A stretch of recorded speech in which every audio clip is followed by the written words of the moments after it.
शांति।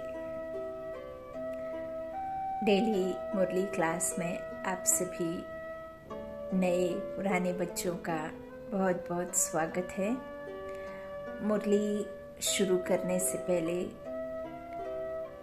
जो नए बच्चे मुरली सुनते हैं या जो कई बार देखते देखते सडनली आता है वीडियो सामने, तो मुरली सुनकर के बहुत कंफ्यूज हो जाते हैं, क्योंकि हमने हमेशा वही बांस की मुरली को सुना समझा, उसी की धुन को हमने सदा मुरली समझा और मुरली हमने सिर्फ और सिर्फ यही सुनते आए और अभी भी सुनते हैं और अभी भी यही समझते हैं कि जो श्री कृष्ण ने मुरली बजाई उस बांस की मुरली को मुरली कहा, फिर मुरली के अनेकानेक तरीके से उसको बनाया गया।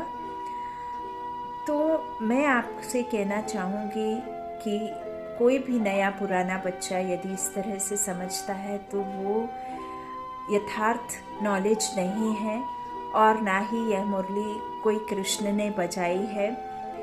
मुरली जिसे स्वयं परम पिता परमात्मा ने ब्रह्मा मुख के द्वारा मुरली ज्ञान, जो गीता का भगवान निराकार शिव कल्याणकारी है, उन्होंने जैसे 4 युग होते हैं तो 4 युग के बाद एक संगम युग है, जिस संगम युग में माउंट आबू में आकर के परम पिता परमात्मा शिव निराकार ने ब्रह्मा मुख के द्वारा ज्ञान दिया।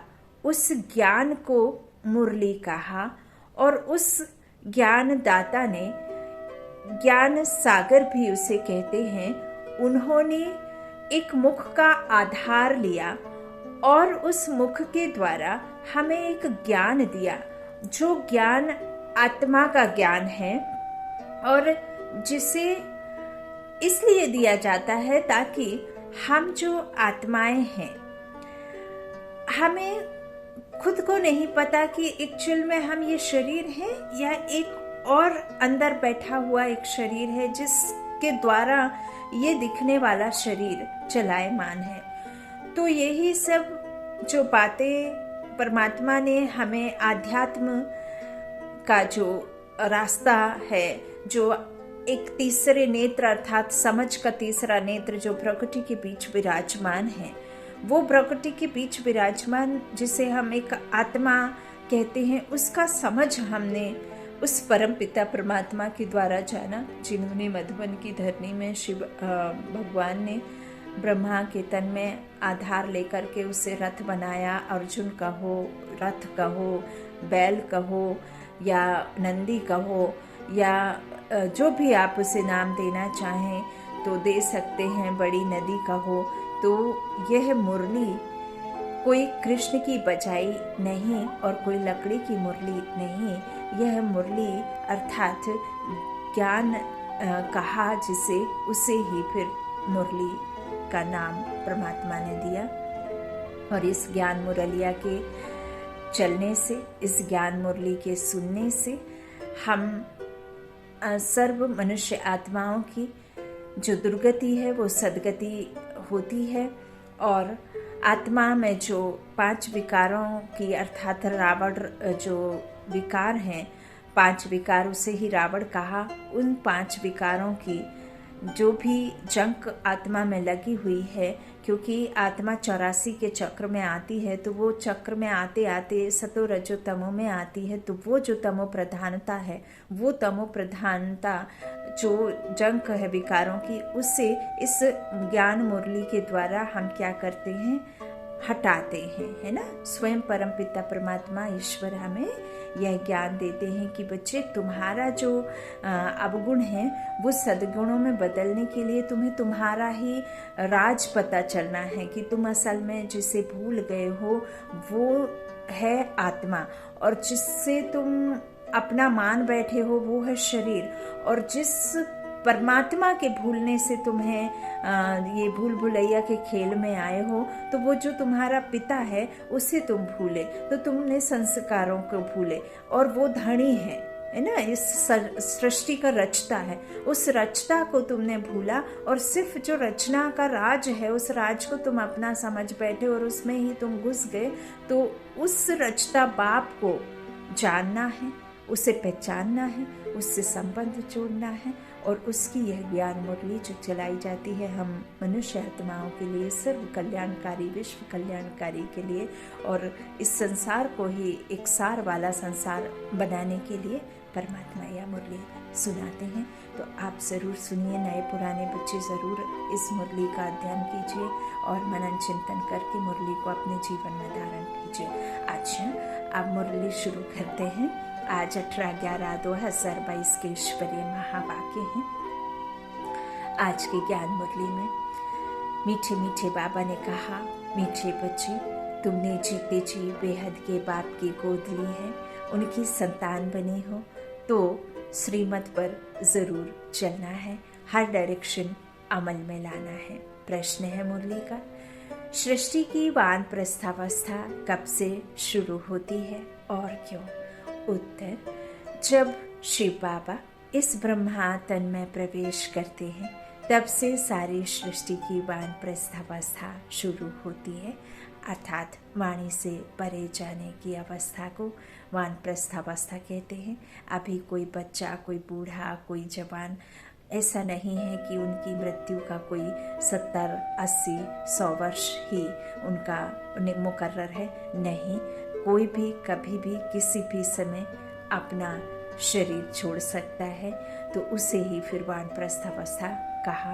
और बाबा ने यह बताया कि जब शिव बाबा ब्रह्मा तन में प्रवेश करते तब से फिर सारी सृष्टि की वानप्रस्थावस्था शुरू हो जाती, अर्थात चक्र जो है इस 5000 वर्ष का वह पूरा हो चुका होता है, उसे ही फिर पूरा कहना चाहिए मनुष्यों की वानप्रस्थावस्था। अब जाने की जो अवस्था है वह है, तो फिर नए सिरे से सृष्टि में आवागमन होगा।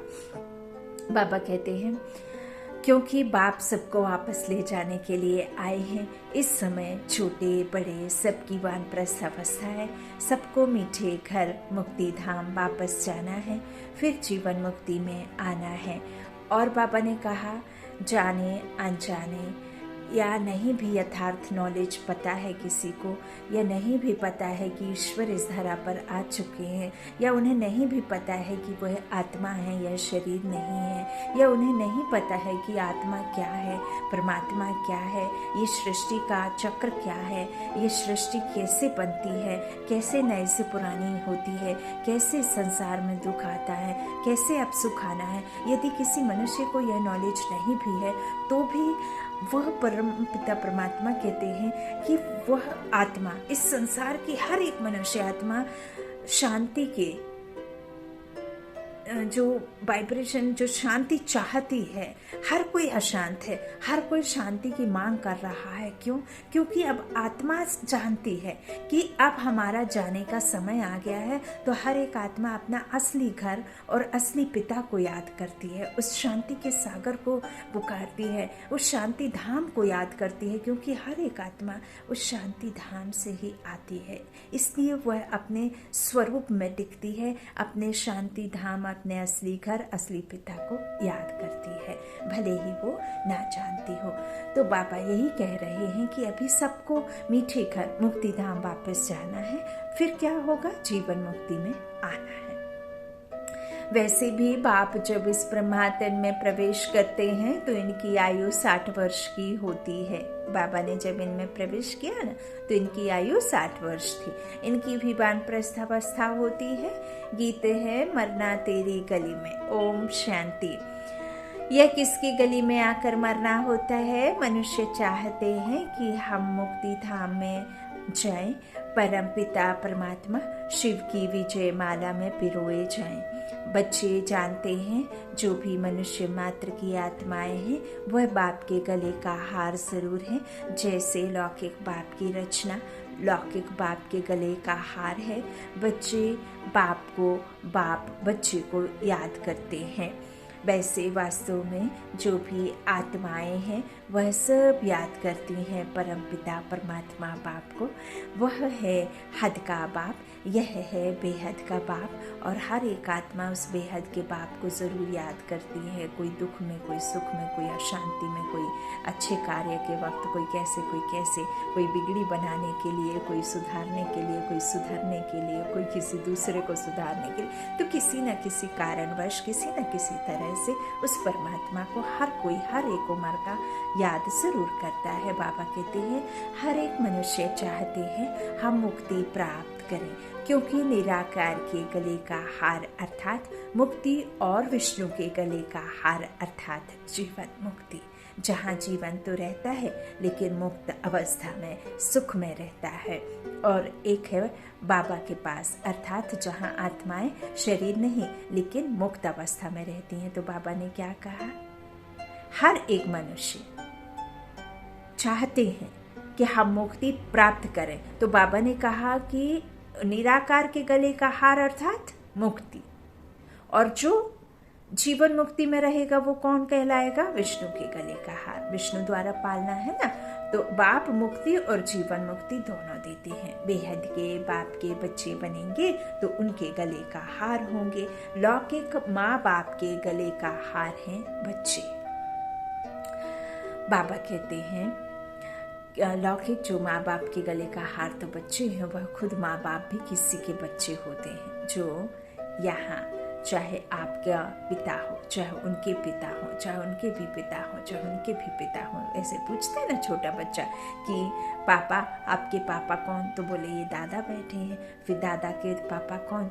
तो वो उनके जो पापा बैठे होते वो आज ही दादा बैठे होते। ऐसे पूछते पूछते पूछते, है ना, तो वो सबके पिताओं के ऊपर जो पिता है वही तो परमात्मा है ना। तो सबका होता है लौकिक में, बाबा कहते हैं, है ना, सबके बच्चे होते हैं। तो बाबा कहते भी हैं कि तुम माता पिता, है ना। तो इस तरह बाप बैठ बच्चों को समझाते हैं कि तुम माता पिता, जब हम तुम्हारे गले का हार बनेंगे तब हम सदा सुखी होंगे। बेहद के बाप को याद करते हैं, परंतु उनके गले का हार कैसे बनेंगे वह आश रहती है। तो जब त्रिमूर्ति शिव बाबा आए, आकर तीनों को रचे, ब्रह्मा विष्णु शंकर को, तब ब्रह्मा द्वारा बेहद बाप के गले का हार बच सके। पहले लौकिक माँ बाप के गले का हार है, वो उनसे जीते जी मरकर पारलौकिक बाप का बने, तब वर्षा मिले। जैसे कोई साहूकार गरीब के बच्चे को एडॉप्ट करते हैं तो आकर साहूकार की गोद लेते हैं जीते जी, वह गरीब भी जीते हैं तो है ना, दोनों याद रहते हैं। तुमको भी लौकिक और पारलौकिक दोनों संबंध याद हैं, दोनों से मिलन होता है। तुमने पारलौकिक माँ बाप की गोद ली है, उनसे सुख घनेरे लेने लिए, वह हुई हद की गोद, और यह है बेहद की गोद, जीते जी गोद ली है। जानते हो इनकी गोद लेने से हम देवी देवता कुल में सुख घनेरे पाएंगे। तो जिस माता पिता के संतान बने हो उनको जरूर याद करना पड़े। श्रीमत तो गाई हुई है ना, अब तुम प्रैक्टिकल उनकी मत पर चल रहे हो। ऐसे भी नहीं झट से सब एडॉप्ट हो जाते हैं, नहीं, आहिस्ते आहिस्ते बनते हैं। अब देवी देवता धर्म की स्थापना हो रही है, झाड़ धीरे धीरे वृद्धि को पाता है। क्रिश्चियन का भी पहले क्राइस्ट आता है, फिर 10, 20, 50 बढ़ते जाते हैं। यह झाड़ यहाँ सामने बढ़ता है, क्राइस्ट चला जाता है, फिर भी आकर अंत में शामिल होता है। यह तो बेहद का बाप है। बहुतों को शिव बाबा के गले का हार बनना पड़ेगा, तब फिर विष्णु के गले का हार बनेंगे। शिव बाबा तो है निराकार, ब्रह्मा द्वारा मुखवंशावली रचते हैं। त्रिमूर्ति शिव का भी अर्थ है। त्रिमूर्ति ब्रह्मा का अर्थ नहीं निकलता, बाबा करेक्शन भी करते रहते हैं। गोले के नीचे लिखना है स्वदर्शन चक्र, ना कि चरखा। उस गवर्नमेंट का चरखा लगा हुआ है, यहाँ स्वदर्शन चक्र है। दिन प्रतिदिन करेक्शन होती रहती है। बाबा ने समझाया है, हमेशा त्रिमूर्ति शिव जयंती कहना है। शिव बाबा ब्रह्मा द्वारा वर्षा देते हैं। शिव बाबा है तो वर्षा भी साथ में जरूर चाहिए। तो यह विष्णु है वर्षा है, जो कि शिव बाबा के द्वारा उन्हें मिला। तो उन्होंने प्रारब्ध प्राप्ति जो भी उनको सुख घनेरे मिले, तो वो शिव के द्वारा विष्णु को मिले। विष्णु की रचना शिव के द्वारा हुई। तो फिर शंकर द्वारा विनाश गाया हुआ है, इसलिए त्रिमूर्ति का चित्र है मुख्य। ब्रह्मा बाबा जो हैं, प्रजापिता ब्रह्मा ईश्वरी विश्वविद्यालय के जो हेड, जिन्होंने बाबा ने रथ चुना, तो उनके द्वारा क्या हो रही है, स्थापना हो रही है ना।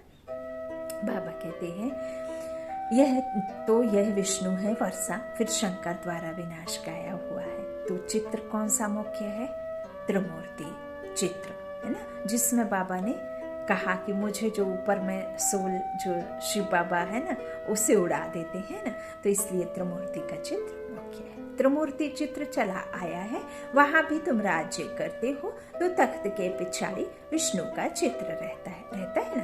तो यह जैसे कोट ऑफ आर्म्स है। इसका अर्थ मनुष्य नहीं जानते। बाप ने तुम बच्चों को समझाया है, यह ज्ञान अभी तुमको मिला है। देवताओं के पास यह ज्ञान नहीं रहता। तीसरा नेत्र तुम ब्राह्मणों का खुलता है। बाप कितना सहज समझाते हैं, मन मना भव। बाप और वर्षे को याद करो, ब्रह्मा मुख वंशावली होना। तुम ज्ञान गंगाएं भी ठहरे, तुम हो ज्ञान सागर द्वारा ब्रह्मा मुख वंशा। मुख कमल से निकली हुई मुख वंशावली, ज्ञान कुमार कुमारियां। फिर से रिपीट करती हूँ, बाप और वर्षे को याद करो। बाबा कहते हैं ब्रह्मा मुख वंशावली हो ना, तुम ज्ञान गंगाएं भी ठहरे, तुम हो ज्ञान सागर द्वारा ब्रह्मा मुख कमल से निकली हुई मुख वंशावली, ज्ञान कुमार कुमारियां। तो तुम हो ज्ञान सागर के बच्चे। वास्तव में सच्चा सुख, जो सच्चा सुख देने वाला है वो परमात्मा है, और जो सच्चा तीर्थ तो यह है वास्तव में आत्माओं और परमात्मा का यह है सच्चा संगम। ज्ञान सागर और ज्ञान गंगाएं, यह बड़ी गुप्त समझने की बातें हैं। मोटी बुद्धि वाले यह समझ नहीं सकेंगे, उन्हों के लिए फिर सहज युक्ति है। शिव बाबा और वर्षे को याद करो, बस इन द्वारा यह बुद्धि में होने से खुशी का पारा चढ़ेगा। गॉडली स्टूडेंट लाइफ है ना, बेहद का बाप हमको पढ़ा रहे हैं। अभी तुम्हारी बुद्धि में राजयोग का ज्ञान है, जिससे तुम प्रारब्ध पाते हो।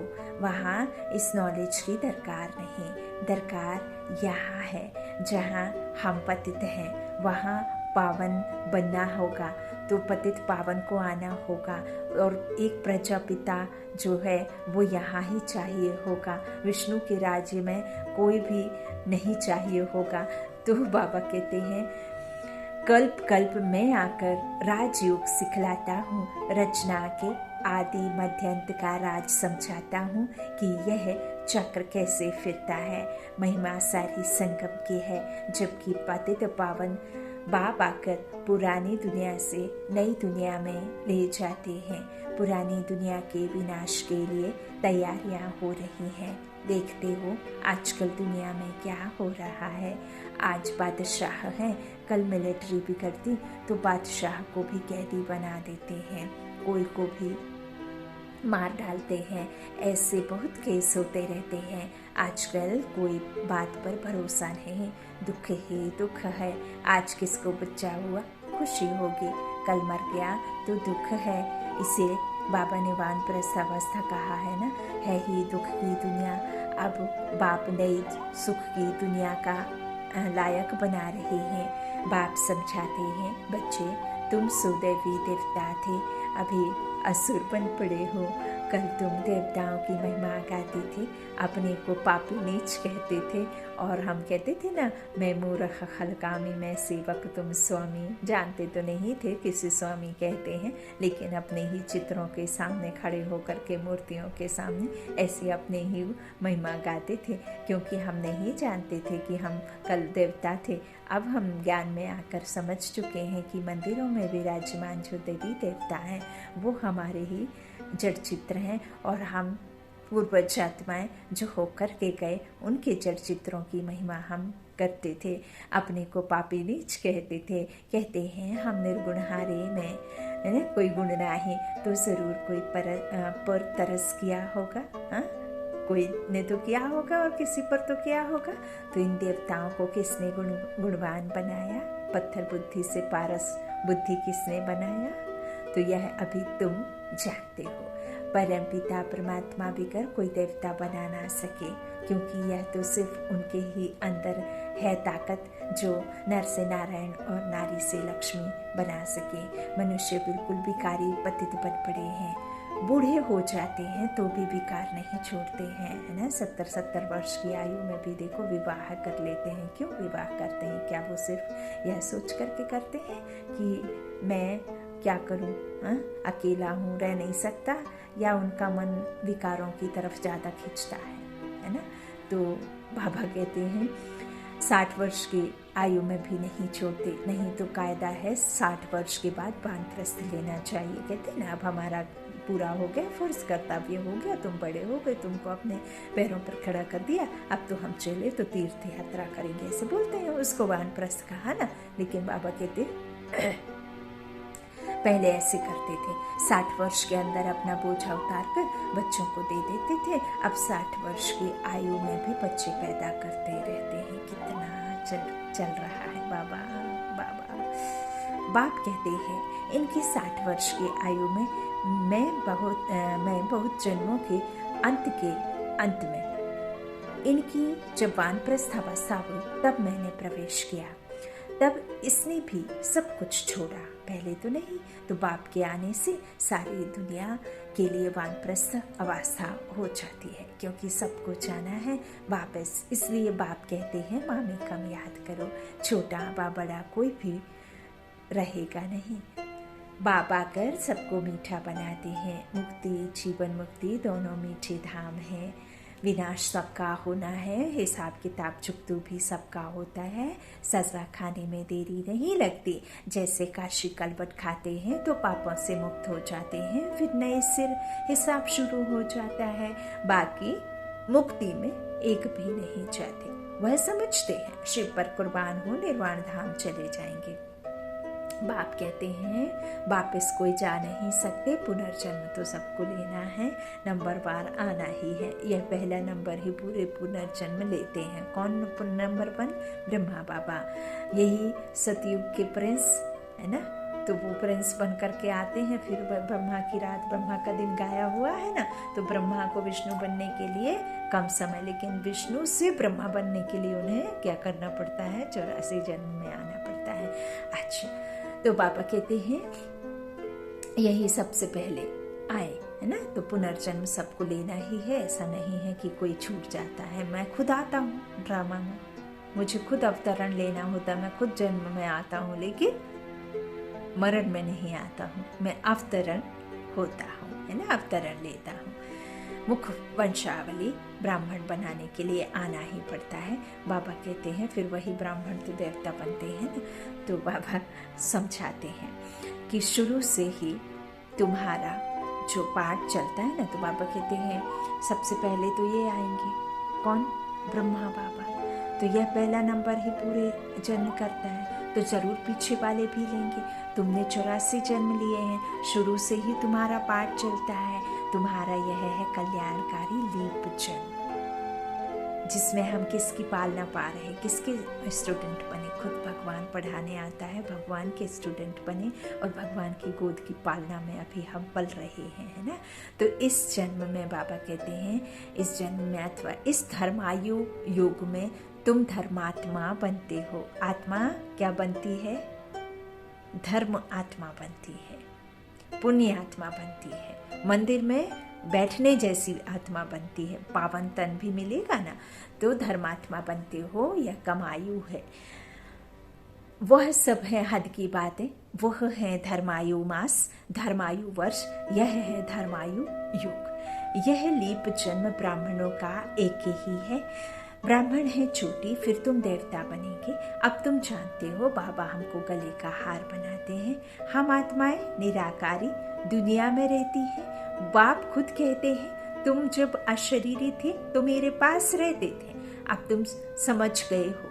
हम पहले सतयुग में आएंगे, वहाँ है देवी देवता धर्म, वहाँ पुरुषार्थ करने की जरूरत नहीं। पुरुषार्थ संगम पर ही किया जाता है, संगम युग यह है। और जो संगम होते हैं उनकी आयु नहीं गिनी जाती। इस संगम की आयु है, बहुत छोटा सा युग है। इस संगम युग में ही बाप आकर इनको बदली करते हैं, बाकी उन युगों का कुछ नहीं है। आपने देखा ना, बसंत ऋतु आती है, बसंत ऋतु सबसे सुहावना मौसम होता है। कहते ना ज़्यादा गर्मी, ना ज़्यादा सर्दी, ना धूप, ना छाँव, ना बराबर एकदम दिल को जीतने वाला समय बसंत ऋतु। ऐसे ही यह संगम युग है। 4 युग होते हैं, उसके बाद ये छोटा सा युग संगम युग, जिसमें हम आत्माएं क्या बनती हैं? उत्तम बनती हैं, धर्मात्मा बनती हैं, है ना। तो फिर जब धर्मात्मा बन जाती है तब फिर देवी राज्य में चली जाती है। अच्छा, तो बाबा कहते हैं यह बहुत छोटा सा है ना, बाकी उन युगों का कुछ नहीं है। बाप आकर इस संगम युग पर क्या करते हैं? बदली करते हैं। तो 2 कला कम होने से फिर क्या होता है? राज्य बदली होता है। यह तुमको साक्षात्कार होता है, कैसे राज्य देते हैं। संगम युग में बाप आकर पतितों को पावन बनाते हैं, इसलिए इस युग की आयु जब से बाप आया है तब से गिनेंगे, ना कि पहले से। तो जरूर वह आया हुआ है, वही ज्ञान का सागर है। उनकी मुख वंशावली, ज्ञान नदियाँ, यह ब्रह्म कुमार कुमारियाँ हैं, इनसे ही ज्ञान पाना है।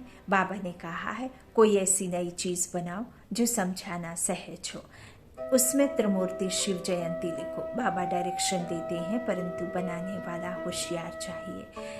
इस ज्ञान यज्ञ में विघ्न भी किस्म किस्म के पड़ते हैं, फिर सर्विस ढीली हो जाती है। शिव जयंती आई की आई, बड़े धूमधाम से मनानी है। दिल्ली में तो बहुत धूमधाम हो सकती है। दोनों के कोट ऑफ आर्म्स दिखाएंगे। हम अपनी ईश्वरीय बात करते हैं, बाप है ही कल्याणकारी, बच्चे भी औरों का कल्याण करते रहते हैं, तो बाप देखकर खुश होता है। कहा जाता है चैरिटी बिगिंस एट होम। मित्र संबंधियों को भी समझाना है, नहीं तो लहना देंगे। पॉइंट्स बहुत अच्छी मिलती हैं, चित्र भी अच्छी हैं, माला भी कितनी अच्छी है। रुद्र माला बन फिर विष्णु की माला बनती है। तुम ब्राह्मण हो, सच्ची सच्ची गीता सुनाने वाले, सच्ची सच्ची यात्रा का राज तुम समझाते हो। यहाँ बैठे तुम याद की यात्रा में रहो तो पाप भस्म हो जाएंगे। तमो प्रधान से सतो प्रधान बनने का और कोई उपाय नहीं। बाबा कौन सी यात्रा की बात कर रहे हैं? परम धाम, शांति धाम, सुख धाम की यात्रा करने की बात, स्वर्ग की यात्रा करने की बात। इस त्रिनेत्र से, इस बुद्धि के नेत्र से हम जाते हैं परम धाम में, और वहाँ के परमात्मा के सर्व गुणों को, शक्तियों को, वहाँ की शांति को हम कितना फील कर पाते हैं, है ना, बुद्धि के नेत्र में। और मन बुद्धि के उसमें विमान में बैठ कर के जाने की यात्रा की बात बाबा कह रहे हैं। और जब हम उस यात्रा में रहेंगे और हम जब उस परमात्मा को याद करेंगे तो उस परमात्मा की शक्तियों से उस हमारे जो विकर्म है वो धुलते जाएंगे और हम बाप समान आप समान बनते जाएंगे, है ना।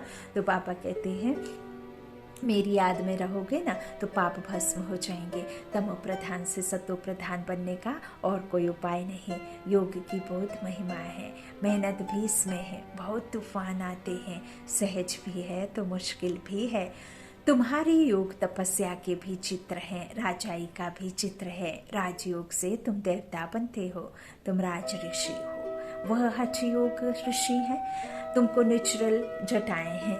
अभी हम सब बाबा के गले का हार हैं, सब भाई भाई हैं। पाप से वर्षा भी मिलता रहेगा। प्रजापिता ब्रह्मा भी गाया हुआ है, वह निराकार पिता या साकार पिता। निराकार पिता जब इस साकार पिता के तन का आधार इधर बैठते हैं प्रकृति के बीच में, तो फिर वो निराकार को हम साकार में इस पिता के द्वारा उसको देखते हैं ना। तो एक है निराकार और एक है साकार, दोनों का माइंड है। शंकर के लिए दिखाते हैं, आँख खोली विनाश हुआ। अब जब हमें तीसरा नेत्र बुद्धि रूपी दर्पण में फिर हम चेक करते हैं, परमात्मा हमें पूरा नॉलेज बताते हैं। फिर परमात्मा हमें अपने गुणों को बताते हैं कि वो 5वां फोल्डर खोलो, जो तुम्हारे निज गुण हैं, जो स्वरूप है, जो 7 शक्तियां हैं तुम्हारी, उन शक्तियों को अपने में धारण करो। तो हम क्या करते हैं, जब हमें यह समझ में आ जाता है कि हम विकारों की वजह से दुखी हुए और हम ये शरीर नहीं, हम आत्मा है, तो हम जब ये सब नॉलेज लेते हैं ना, तो क्या होता है, हम विकारों को क्या करते हैं, फिर विनाश करते हैं। जब तक हमें बुद्धि रूपी दर्पण और ये त्रिनेत्र त्रिलोकीनाथ हमें आकर के नहीं देते हैं, जब तक हमें आत्मा का ज्ञान नहीं होता, तब तक हम विकारों को नहीं जलाते हैं ना। तो फिर उससे ही बाबा ने कहा है कि शंकर के लिए दिखाते हैं कि आँख खोली विनाश हुआ। तो शंकर को पार्वती गणेश आदि दिखलाकर गृहस्थी बना दिया है। अंधश्रद्धा बहुत है। बाप कहते हैं, मैंने तुमको साहूकार बनाया था, तुमने मंदिर बनाकर, शास्त्र बनाकर, दान कर, फालतू खर्चा करते करते दुर्गति को पा लिया। यह भी ड्रामा में नोंद थी।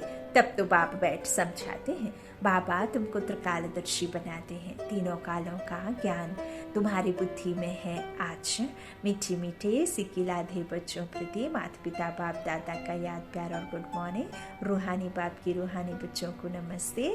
हम रूहानी बच्चों की रूहानी माता पिता बाप दादा को याद प्यार और गुड मॉर्निंग। शुक्रिया बाबा, मीठे बाबा, प्यारे बाबा, सबका साथी सबका सहारा। धारणा के लिए मुख्य सार, पहला बाबा ने कहा, यह धर्मायु युग है, इस समय धर्मात्मा बनना है, सबका कल्याण करना है, मुक्ति और जीवन मुक्ति में चलने का रास्ता बताना है। दूसरा, हमारी यह गॉडली स्टूडेंट लाइफ है, बेहद का बाप हमको पढ़ा रहा है, इस खुशी में रहना है। आप कहीं भी रहें, लेकिन आप कौन हैं? ईश्वरीय स्टूडेंट हैं। आप चाहे ग्रस्त में हैं, चाहे आप जॉब पेशा हैं, चाहे आप शरीर निर्वाहार्थ कहीं भी दूर दुनिया में बैठे हैं, लेकिन आप कौन हैं? ईश्वर के स्टूडेंट हैं। और स्टूडेंट कौन है? आत्मा। और परमात्मा आपका अदृश्य शक्तिशाली सर्वशक्तिमान बाप शिक्षक है, सतगुरु है, माता पिता है ना। अच्छा, वरदानी बाप का वरदान है, योग की करंट के वाइब्रेशन द्वारा किले को मजबूत करने वाले यज्ञ रक्षक भव। जैसे ब्राह्मण फैमिली बढ़ाने की प्लानिंग करते हो, ऐसे अब यह भी प्लान करो, जो कोई भी आत्मा ब्राह्मण परिवार से किनारे नहीं हो जाए। किले को ऐसा मजबूत बनाओ जो कोई जा ही नहीं सके। जैसे चारों ओर करंट की तारें लगा देते हैं, तो आप भी योग के वाइब्रेशन द्वारा करंट की तारें लगा दो, परमात्मा की करंट। जब इस यज्ञ के किले को अपने योग के पावरफुल वाइब्रेशन द्वारा मजबूत बनाने का संकल्प विमर्श हो, तब कहेंगे यज्ञ रक्षक। स्लोगन, ज्ञानी तू आत्मा वह है जिसका कर्म साधारण होते भी स्थिति पुरुषोत्तम हो। ज्ञानी तू आत्मा वह है जिसका कर्म साधारण होते भी स्थिति पुरुषोत्तम हो। पुरुष उत्तम, आत्मा का जो गुण है वो उत्तम है ना, उससे ही फिर ये तो प्रकृति है ना, 5 तत्वों से बने शरीर को प्रकृति कहा है, क्योंकि ये 5 तत्वों से बना है। अच्छा, एक और आखिर में मैं बात कहना चाहूँगी कि जैसे जो आपने देखा होगा, बांस की मुरली में छेद हुआ करते हैं, और उन छेद को रख करके जिसको सुर निकालना आ गया, तो समझ लो कि उसे बंसी बजाना आ गया, मुरली बजाना आ गया।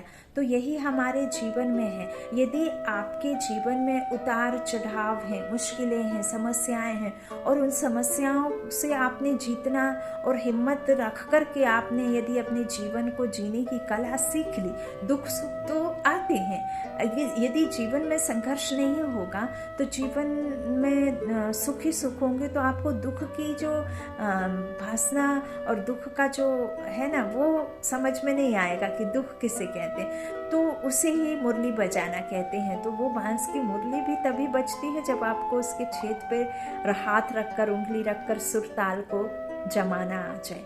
तो यही यथार्थ हमारा जीवन है, जिसे जीने की कला आ गई, जिसने समस्याओं से समाधान शांति में रहकर सीख लिया, वही बाबा इस ज्ञान मुरली में हमें बता रहे हैं कि आपको कैसे जीवन को सफल बनाना है। और आत्मा का ज्ञान आपको यदि होगा तो आप समझ जाएंगे कि जो भी दुख सुख है वो हमारे ही द्वारा बोए हुए बीज हैं, जिसकी हम फसल काट रहे हैं। अच्छा, ओम शांति। शुक्रिया बाप दादा, शुक्रिया आप सभी भाई बहनों के स्नेह का, प्यार का कोटि कोटि धन्यवाद। परमात्मा को याद प्यार लेकर के बाबा का सोइए। अच्छा, ओम शांति।